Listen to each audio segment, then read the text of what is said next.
Okay, Eastern Standard Time, that's 3 hours ahead. That's 3 hours ahead of us. So this would be, that would be starting at 11 o'clock. 11 o'clock in the morning, you're looking at the light source that remains over my apartment.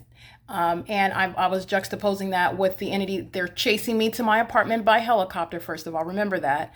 As I'm walking to my apartment at 11:50, I'm reminding you about where the light source was at 11:50 on April 8th, 2022, which was in my head in its zenith, which only occurs at a specific time of the day, by the way. But it's in its zenith over my head at 8437 Sierra Avenue in Fontana, California, where the Fontana Police Department are engaging in the same criminal conduct, which is ongoing hostility and intimidation tactics, while I'm exposing and documenting the pattern of conduct, publishing it on the internet. You have the state in a police vehicle, group stalking at the specific environment while the light source is at the Fontana Lewis Library, not possibly going to be seen over my apartment, where that's exactly where it's hanging over, directly over my head at my apartment at 1806 North Alvarado, apartment number 6 at 11:50 in the morning. The entity is suggesting this is 3 hours ahead of us at 1:59 p.m.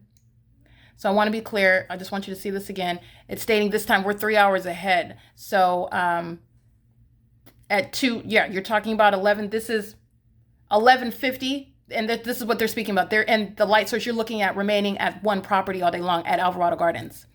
Okay, there's only one sun. And this is the behavior that they're stating is occurring, that they're witnessing around the world. And you're looking at the light source that's remaining over me. Okay. Again, 4:33 p.m., 3 hours ahead. 3 hours ahead of us is Eastern Standard Time. We're Pacific Standard Time here in California. I just wanted you to see this. This is on timeanddate.com.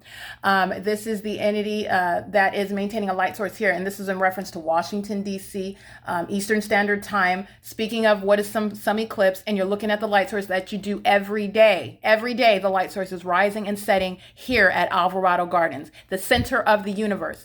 Yet you're talking about observing the solar eclipse at 2 specific time, okay? A specific time. You're talking 1:59. That's 10:59, right? 11, 12, 1. Yeah, that's 10:59, 11 o'clock in the morning. LAPD was chasing me as I was walking back to my apartment, and the light source is directly over my living room window. And I step out and I capture that light source. I remain at that apartment at 11:50 a.m. And this is the same time that the entity's referencing an eclipse. This is what you're paying attention to. Okay, this is what you're being told, and I'm showing you what's going on over here in Los Angeles, and I'm reminding you about what's going on in Southern California as I documented it between the years of 2018 and 2022. Okay, so this is capturing what is an unnatural environment. There is only one sun. There's only one. All right. And we're supposedly talking about the same sun. And you're looking at my pattern of the pattern of conduct, the documentation, the light source that's hovering over my apartment at the same time that some eclipse. And remember, my apartment, my living room window, is facing an exclusive area of sky space. I can't see the other side of the sky space. The light source is hovering over the front portion of my apartment. At the same time, the entity is talking about an eclipse, a solar eclipse that's being observed in Washington, D.C. All right. That's P.O.C.